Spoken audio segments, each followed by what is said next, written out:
چونٹی کے نام پر اللہ نے سورت رکھ دی. پیچھے میں آپ کو بہت ساری سورتوں کے نام یاد کرا آیا ہوں. ایک سورہ نحل بھی ہم نے پڑھی تھی. تو اللہ تبارک و تعالیٰ نے اس سورت میں قرآن کریم کی حقانیت، مومنین کی صفات، مختلف انبیاء کے احوال، اللہ تعالیٰ کی توحید پر دلائل، قیامت کی ہولناکیاں اور حیات بعد الموت کا ذکر فرمایا.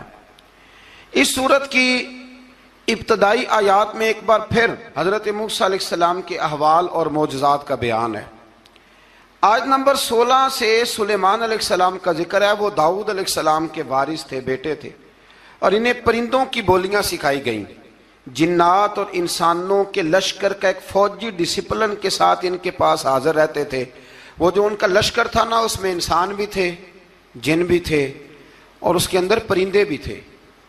ان کا لشکر تھا، وہ ہمیشہ ان کے پاس رہتے تھے. حضرت سلیمان علیہ السلام گزر رہے تھے تو ایک مقام سے آپ گزرے جہاں چیونٹیاں بڑی کثرت کے ساتھ تھیں.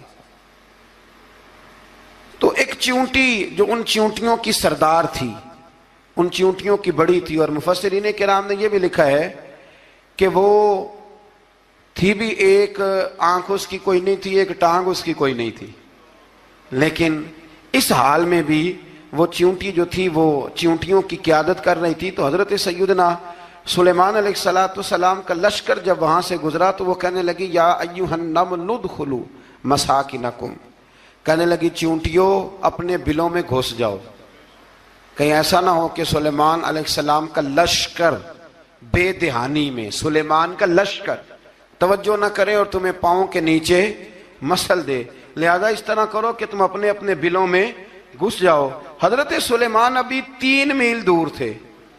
تمام مفسرین نے لکھا ہے 3 میل دور تھے. تو وہاں سے چیونٹی بول لی تو قرآن کہتا ہے کہ حضرت سلیمان اس کی بات سن کے ہنس پڑے. فتبسم ضاحکا، آپ اس کی بات سن کے ہنس پڑے کہ دیکھو یہ چیونٹی کیا کہہ رہی ہے. ذرا غور کرنا بات پر کہ حضرت سلیمان 3 میل دور فاصلے پر چیونٹی کی بات بھی سن لیتے. مولوی نے قرآن کی آیت پکی یاد کر لی، انا بشر مثلکم، کہتا ہے حضور نے کہا میں تمہاری طرح کا بشر ہوں. نبی ہماری طرح ہوتے ہیں جی. تو وہ تو 3 میل دور چیونٹی کی آواز سن لیتے تھے. اس کے کان میں چیونٹی رکھو بلا، اسے کہو کہ بتا بلا کیا کہتی ہے. کچھ بتائے گا پھر دوڑ لگا دے گا شاید. کان میں رکھو، اس کو کہو بتا چیونٹی کیا کہتی. اور اگر یہ لفظ نہ ہوتے قرآن کے کہ جب انہوں نے سنا تو ہنس پڑے، یہ جملے نہ ہوتے تو شاید اس کو بھی نہ مانتے. لیکن حضرت سلیمان نے سنی چیونٹی کی بات. اور اب اگلی بات کہنے لگا ہوں. بڑے خوبصورت لفظ لکھے ہیں مفسرین نے. فرماتے ہیں دیکھو ایک چیونٹی نے ایک جملہ بول کے، ایک چیونٹی نے ایک جملہ بول کے اپنے قبیلے کی خیر خواہی کی تو رب نے اس کا جملہ بھی قرآن میں بیان فرما دیا. تو جو ساری زندگی لوگوں کو جملے بول بول کے کہے رب رسول کی طرف آ جاؤ، تو اللہ قیامت میں اس کی بات کو قائم نہیں فرمائے گا. جو بھی کسی کی خیر خواہی کرے وہ ایک جملہ بول کے کرے، اور ہو بھی چیونٹی. تو اگر اللہ اس کا ذکر قرآن میں باقی رکھتا ہے تو میں اور آپ اگر کسی کی خیر خواہی کریں گے تو انشاءاللہ ذکر باقی رہے گا. شرط یہ ہے کہ کریں خیر خواہی. خیر خواہی کرو کسی کی، ایک جملہ بول کے بھی کرو، چیونٹی بھی ہو تو اللہ قرآن میں ذکر باقی فرما دیتا ہے. تو اللہ تبارک و تعالیٰ نے اس بات کا ذکر قرآن مجید میں فرمایا. اس پر کئی کچھ لکھا ہے. اسی طرح سے ایک بات اور لکھی ہے ہمارے مفسرین نے کہ حضرت سلیمان ایک دن اسی طرح نکلے، قحط پڑ گیا تھا، بارش نہیں ہوتی تھی. تو حضرت سلیمان باہر میدان میں نکلے دعا کرنے کے لیے، خشک سالی تھی. تو جب آپ گئے تو ایک چیونٹی اپنے پر پھیلا کے دعا مانگ رہی تھی. تو رب کریم نے فرمایا سلیمان آپ واپس چلے جائیں، بارش آ جائے گی پر آئے گی چیونٹی کی دعا پہ. تو حضرت سلیمان نے عرض کی مولا میں بھی تو اتنا لشکر لے کے آیا ہوں نا، تو چلو ہمیں بھی دعا کر لینے دے. تو چیونٹی کی دعا پہ برسا دینا پر دعا کر لینے دے. فرمایا نہیں آپ واپس جائیں، دعا نہ مانگے. یا اللہ کیوں؟ فرمایا چیونٹی کا دل ٹوٹ جائے گا، وہ تو کہے گی کہ یہ سلیمان کی لشکر دعا پہ پھر بارش آئی ہے. تو آپ نہ کریں تاکہ اس کے دل میں یہ بات رہے کہ نہیں میرے رب نے میری دعا پہ بارش فرمائی. آپ جائیں، آج بارش آئے گی پر آئے گی چیونٹی کی دعا پہ. تو جو چیونٹی بارش کی دعا کرے قوم کے لیے، اللہ اگر اس کا ذکر قائم رکھتا ہے، تو جو اپنی قوم کے لیے ہدایت کی دعا کرے، اور کبھی کبھی گردن جھکا کے دیکھا کرو کہ دل میں رسول اللہ کی امت کا درد کتنا ہے. اگر کہیں حضور کی امت کا درد ہے تو پھر انشاءاللہ ذکر قیامت تک باقی رہے گا. پھر انشاءاللہ قیامت تک آنے والی نسلیں بھی آپ کا ذکر کریں گی اگر حضور کی امت کا درد سینے میں موجود ہے. اسی طرح سے پھر حضرت سلیمان کے لشکر میں نا ایک ہدہد نامی پرندہ بھی تھا. لشکر کا کارکن تھا پرندہ. ہدہد غائب تھا تو حضرت سلیمان کہنے لگے کدھر گیا وہ ہدہد؟ نظر نہ آ جایا سخت سزا دوں گا. یہاں تو کوئی اچھی خبر لائے گا. چونکہ وہ ہدہد پرندہ جاتا تھا تو خبریں لا کے دیتا تھا ورنہ سزا دوں گا. اتنی دیر میں ہدہد بھی آ گیا. یہ پرندے جو کارکن ہوتے ہیں بڑے سیانے ہوتے ہیں. کبھی بندہ ناراض ہو تو صحیح خبریں لے آتے ہیں. تو صحیح خبر لے کے آ گیا. آتے ہی آ کے بیٹھا تو اس نے حضرت سلیمان علیہ السلام نے کہا کہاں تھے؟ عرض کرنے لگا حضور میں ملک سبا گیا تھا. وہاں ایک عورت حکمرانی کرتی ہے, اس کا نام بلقیس ہے. بہت بڑے تخت پہ بیٹھتی ہے. 80 گز اس کا تخت لمبا ہے, 40 گز چوڑا ہے, اور شاید 80 مان کے 80 ٹن اس کا وزن ہے. تو حضور وہ سورج کو پوچھتے ہیں. حضرت سلیمان نے فوراً خط لکھا, فرمایا جا کے اسے میرا خط دے دو کہ یہاں تو کلمہ پڑھ کے ہماری فرما بردار بن جائے ورنہ تیار ہو جائے. جو اللہ کے غیر کو پوچھتے ہیں ہم ان کے خلاف جنگ کریں گے. وہ جب لے کے گئے نا خط, یہ حدود گیا تو وہ میٹنگ کر رہی تھی, اس کے وزیر مشیر سارے بیٹھے تھے. اس نے جا کے خط پھینک دیا ملکہ بلقیس کی جھولی میں. اس نے خط پڑھا تو ڈر گئی. وزیروں کو بلایا. حضرت سلیمان, قرآن کہتا ہے حضرت سلیمان نے کہا تھا خط پھینک کے نا تو سائڈ پہ ہو کے سننا وہ کیا کہتا ہے. بندوں کے لیے منع ہے, پرندوں کے لیے جائز ہے. بندوں کے لیے منع ہے سائڈ پہ ہو کے سننا. ہاں جس کی جاسوسی کی ڈیوٹی ہو, کفر کی جاسوسی کی, اس بندے کے لیے بھی جائز ہے. تو یہاں ایک تو وہ پرندے تھے, دوسرا کفر کی جاسوسی کر رہے تھے. سائڈ پہ ہو کے سننے لگے تو ملکہ بلقیس کہنے لگی اب کیا کرنا ہے, یہ خط آیا ہے. تو وہ کہنے لگے ہم تیار ہیں, آپ حکم کریں, ہم لڑنے کو تیار ہیں, لڑیں گے. وہ کہنے لگی نہیں تیزی نہ دکھاؤ. قرآن مجید کہتا ہے کہ وہ کہنے لگی جب لڑائیاں ہوتی ہیں تو شہر تباہ ہوتے ہیں, ملک کھنڈر بن جاتے ہیں. لڑائی مسئلے کا حل نہیں ہے. انہوں نے کہا کہ میں نبی ہوں. تو ایک دفعہ آزما لیتے ہیں کہ نبی ہیں کہ نہیں. معاذ اللہ آزما لیتے ہیں. کہا کیسے؟ کہنے لگی تحفے تحائف بھیجتے ہیں. اگر مال پر دل للچا گیا تو پھر نبی نہیں بادشاہ ہے, اور اگر مال پر دل للچایا نہ تو پھر اللہ کے کامل بندے. یہ فرق اس نے اس وقت بیان کیا. اس نے 500 کنیزیں, 500 غلام, بڑے شاندار لباس پہنا کے, 500 گھوڑا بڑا تگڑا, اس کے اوپر مال و اسباب رکھ کے تیاری کرا کے حضرت سلیمان کی طرف بھیجا. ہدہد پہلے سے خبر لے کے آ گیا. حضور اس نے یہ پروگرام بنایا ہے. وہ جب آیا سارا کچھ تو حضرت سلیمان دیکھ کے جلال میں آ گئے. فرمانے لگے اسے جا کے کہہ دو تو مجھے کیا تحفے بھیجے گی, میرے رب نے مجھے مالا مال فرمایا ہوا ہے, انہیں مالا مال کیا میرے مالک نے. جا اسے جا کے کہہ تو کیا تحفے دے گی. جب رب دیتا ہے تو پھر کوئی کمی نہ وہ نہیں چھوڑتا. بندے کیا دے سکتے ہیں, بندے تو بیچارے 10 دے کے تو 10 دن ان کی آنکھیں نہیں کھلتی. فرمایا مجھے اللہ نے جو دیا ہے کیا بات ہے اس کے دینے کی. تو فرمایا اسے کہو یا فرما بردار ہو کے آ جائے یا جنگ کے لیے تیار ہو جائے, ہم اسے اس کے شہر سے ذلیل کر کے نکال دیں گے.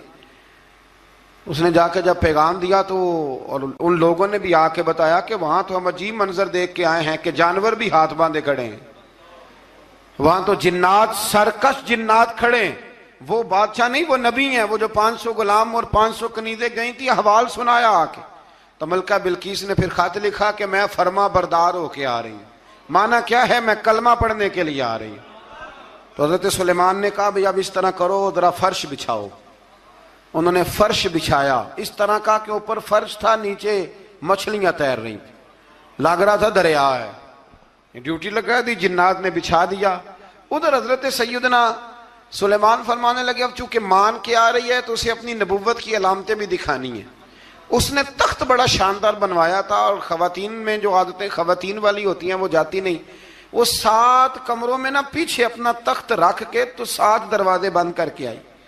اس زمانے میں ایک رواج تھا, وہ زلیخا نے بھی 7 دروازے مکفل کے ایک رواج تھا. ایک کمرہ، پھر کمرے کے پیچھے کمرہ، پھر اس کے پیچھے کمرہ، پھر اس کے پیچھے کمرہ، اور اس کو بڑے موٹے تالے لگائے جاتے تھے، اور فلسفہ یہ تھا کہ ایک تالا توڑے گا کوئی تو جب تک سپاہی آ جائیں گے، اور اگر اس کے توڑنے تک نہ آئے تو دوسرے کے توڑنے تک آ جائیں گے، اور اس کے توڑنے تک نہ آئے تو ساتویں تک تو آئے جائیں گے۔ یہ ان لوگوں کا نفسیاتی معاملہ تھا، سوچ تھی۔ 7 کمروں میں مکفل کر کے وہ نکلی تو حضرت سلیمان علیہ السلام کہنے لگے بھئی مجھے اس کا تخت چاہیے اس کے آنے سے پہلے، اس کے آنے سے۔ اس واقعے کی کیا ضرورت تھی قرآن پاک میں؟ یہ کیا حاجت تھی یہ تخت والی ساری بات قرآن نے کیوں بیان کی؟ پوچھیں آپ اپنے دل سے بھی اور انکار کرنے والے منکرین سے بھی، اس کی کیا ضرورت تھی؟ وہ جو کہتے ہیں جی ولی کی کرامت کی کیا ضرورت ہے، سیدھی سیدھی نماز پڑھو، روزہ رکھو، حج کرو، زکوٰۃ دو، تو پوچھو ان سے ایک سورت نمل کے اندر اس ساری تفصیل کی کیا ضرورت تھی؟ ختم ہو گئی جب وہ کلمہ جو پڑھ رہی ہے، تو پھر اس سارے واقعے کو رب کیوں بیان فرماتا ہے؟ حضرت سیدنا سلیمان فرمانے لگے تخت چاہیے، اور چاہیے اس کے آنے سے پہلے۔ قال عفریت من الجن، جنوں میں سے ایک بہت بڑا جن بولا، کہنے لگا حضور آپ کا یہ تخت برخاست ہونے سے پہلے لے آؤں گا۔ یہ جو آپ میٹنگ کر رہے ہیں نا، یا آپ فیصلے ختم، کچھ نے لکھا صبح سے شام تک میٹنگ ہوتی ہے اور اس کو آنے میں پتہ نہیں کتنے دن لگیں گے، تو میں یہ برخاست ہونے سے پہلے، اور کچھ نے کہہ دیا آپ شرط کیوں لگاتے ہیں کہ صبح سے شام تک ہوتی؟ اس جن نے کہا دیا آپ 10 منٹ میں فارغ ہو جائیں، آپ فارغ ہوں گے تو تخت آ جائے گا۔ مفسرین نے لکھا ہے کہ جب قرآن کہتا ہے کہ اس نے کہا کہ آپ کے فارغ ہونے سے پہلے، تو اس کا مطلب ہے کہ جب آپ اٹھیں گے، یہ جگہ خالی کر دیں گے تو تخت یہاں کیویں ہزاروں میل کا فاصلہ ہے، آ جائے گا، پر ہوائی جہاز پہ کارگو کرا کے، جی DHL کے ذریعے کیسے آئے گا؟ وہ آئے گا تو بس آئے گا۔ تو حضرت سلیمان کی تو بادشاہت تھی نا زمانے پہ، فرمانے لگے نہیں نہیں تو لیٹ ہے، تو لیٹ ہے، تو ہمیں جانتا ہی نہیں، ایٹ سٹ تے پکھڑا کوار گندل، اسی اور بھی بوٹیاں جاننے ہاں، یہ تو لیٹ ہے، ابھی ہماری طاقت اس سے زیادہ ہے۔ بڑی کمال بات لکھی ہے لکھنے والوں نے۔ ایک مفسر نے لکھا ہے کہ ابھی حضرت سلیمان نے غلاموں سے منگوایا ہے، اپنی بات کوئی نہیں کی، یہ حال ہے ان کے غلاموں کا، تو سردار کا عالم کیا ہوگا؟ حضرت سلیمان کہنے لگے بھی جلدی جائیے۔ قال الذی عنده علم من الکتاب انا آتیک بہ قبل ان یرتد الیک طرفک، تو اٹھا ان میں سے وہ جس کے پاس کتاب میں سے علم تھا، ساری کتاب کا بھی نہیں، علم من الکتاب، کتاب، وہ اٹھے جن کے پاس کتاب میں سے علم تھا، تو وہ اٹھ کے کہنے لگے حضور میں لے آؤں گا، کب؟ آپ کے آنکھ جھپکنے سے، نہیں آنکھ جھپکنے سے، بندہ تھا جن تھا، جن کی تو بات مانی نہیں انہوں نے، کیا کہا؟ آنکھ جھپکنے سے، میں آنکھ جھپکنے سے پہلے لے آؤں گا۔ تو حضرت سلیمان کہنے لگے تو ٹھیک ہے چل لا پھر، لا پھر۔ آنکھ جھپکنے سے بڑے ہی نادان نہیں، پھر غصہ نہیں آتا ان پہ، پھر غصہ نہیں آتا۔ میرے شیخ کامل، مرشد اکمل، شیخ بحر و بار، حضور غوث پاک جیلانی، حضرت غوث اعظم یوں کر کے شاگردوں کو، مریدوں کو سبق پڑھا رہے تھے، پڑھاتے پڑھاتے ہاتھ آگے کیا، اور جب ہاتھ واپس آیا تو بھیگ گیا تھا سارا۔ تو شاگرد کہنے لگے حضور یہ کیا ہے؟ فرمایا تمہیں نہیں سمجھ آئے گی، چھوڑو تمہارے والی بات نہیں، خاصاں دی گل آما آگے نہیں مناسب کرنی، رہنے دو تم۔ کچھ وقت گزرا تو کچھ لوگ آ گئے، ابھی کلاس ختم نہیں ہوئی تھی، کپڑے بھیگے ہوئے ہو، وہ شاگرد پہلے ہی منتظر تھے، کہا تمہیں کیا ہوا؟ کہنے لگے دریا میں جا رہے تھے، اچانک ہچکولیں آنے لگے، تو ہم نے کوئی کسی بے عمل کا بازو تو نہیں نہ تھاما، ہم غوث اعظم کے ماننے والے ہیں، تو دریا میں کہا یا شیخ عبد القادر جیلانی شیئا للہ، اللہ کے راستے میں مدد کرو۔ تو کہنے لگے بس ایک ہاتھ ہی آیا ہے، اور یوں کشتی کھینچ کے باہر نکالیا تو اب وہ شاگرد سارے چپ کر گئے، کہنے لگے جواب کیوں نہیں دیتے؟ انہوں نے کہا تم نے ہاتھ دیکھا ہے پہنچتا ہوا، اور ہم نے ہاتھ دیکھا ہے یہاں سے جاتا ہوا۔ تم نے پہنچتا ہوا دیکھا ہے تو ہم نے۔ حضرت بہاؤالحق نقشبند بخاری، ان کی ایک مریدنی تھی، اوپر چبارے پہ کسی نے اس کی عزت پہ ہاتھ ڈالا، چبارے پہ اوپر والی منزل پہ۔ اس مریدنی نے اپنی عزت بچانے کے لیے چھلانگ لگا دی۔ جب وہ نیچے گر رہی تھی تو حضرت بہاؤالحق نقشبند بخاری پہنچ گئے، نیچے کوئی ایسا بندوبست کر دیا، کوئی چارپائی بچھا دی، کوئی ایسا جس پہ وہ آ کے آرام سے گری اور بچ گئی۔ حضرت صاحب کی طرف دیکھ کے کہنے لگی حضور آپ کب آئے؟ فرمانے لگے پتر جب تو چبارے سے چلی تھی تب میں بخارے سے چلا تھا، جب تو چبارے سے چلی تھی نا تب میں بخارے سے چلا تھا، اور تیرے نیچے آنے تک میں بھی پہنچ گیا ہوں۔ میں بھی مالی دا کم راکھی کرنا، پھل کچے ہون یا پکے، اے پیر مریداں دے سر تے ہی رہندا ہے، اے جھوٹے ہون یا سچے، یہ پکی غلامی کریں یا کچی کریں، پیر کی بھی مجبوری ہوتی ہے، کیا کریں، پیر مریداں دے سر تے ہی رہندا ہے، اے جھوٹے ہون یا سچے، کیا کیا جا سکتا ہے؟ لیکن نا نافرمان بیٹے کا بھی تو جائیداد میں حصہ ہوتا ہے نا، نافرمان بھی ہو تو جائیداد میں حصہ تو، چلو باپ ناراض رہے گا تو اللہ ناراض رہے گا بات الگ ہے، پر جائیداد کا حقدار تو ہے نا، چاہے نافرمان ہی ہے۔ پیر مریداں دے سر تے ہی رہندا ہے، اے جھوٹے ہون یا۔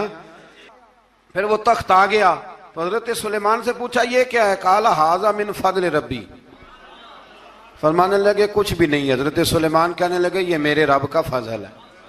شاید سب مفسرین نے بڑی بڑی باتیں کی ہوں، پر یہاں ایک قاضی ثناء اللہ پانی پتی رحمت اللہ علیہ کا فقرہ میں پڑھ رہا تھا، بڑا مزہ آ رہا تھا۔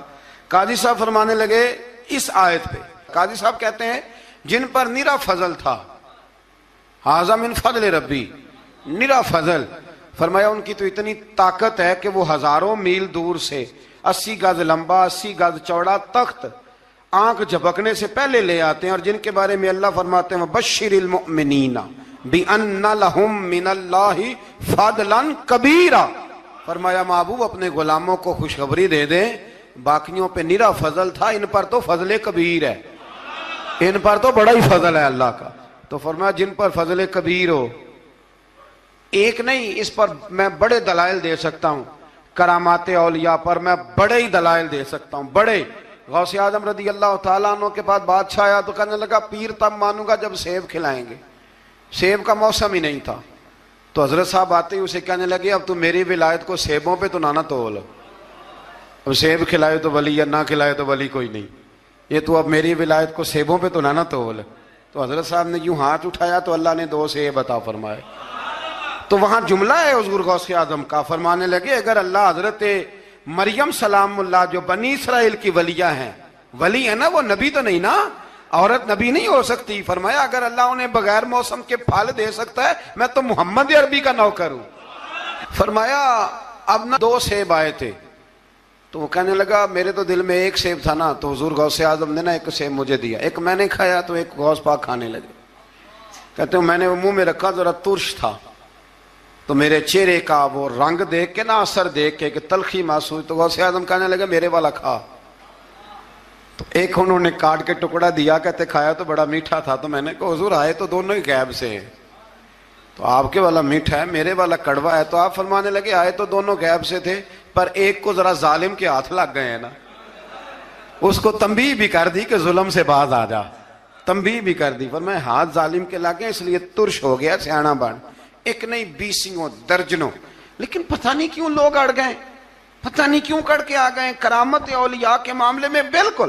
اور پھر کسی حدیث میں یہ نہیں آیا کہ اس زمانے میں ولی ہوں گے تو اس زمانے میں ولی نہیں ہوں گے، حضور نے فرمایا میری امت کبھی گمراہی پر جمع نہیں ہوگی۔ اقبال کہتے ہیں اولیاء کیا ہوتے ہیں؟ اولیاء کیا ہیں؟ جواسیس القلوب۔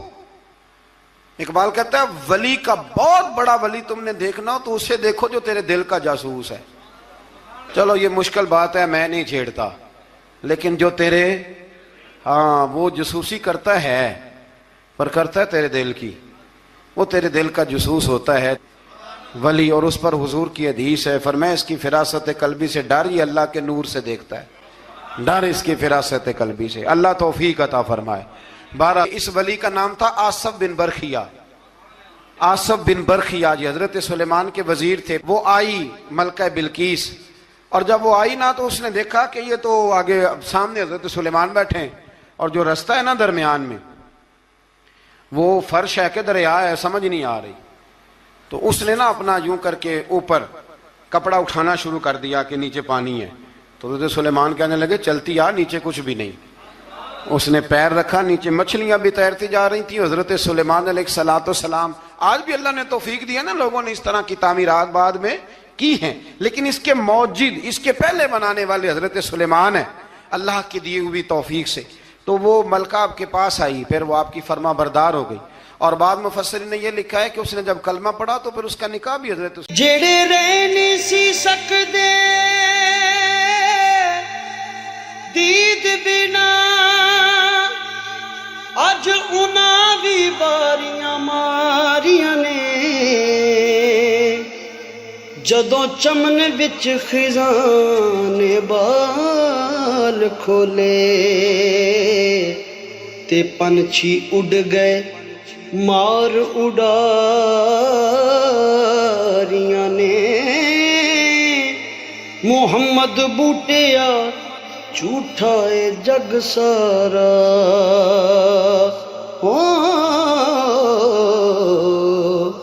کملی والے دیاں سچیاں یاریاں نے۔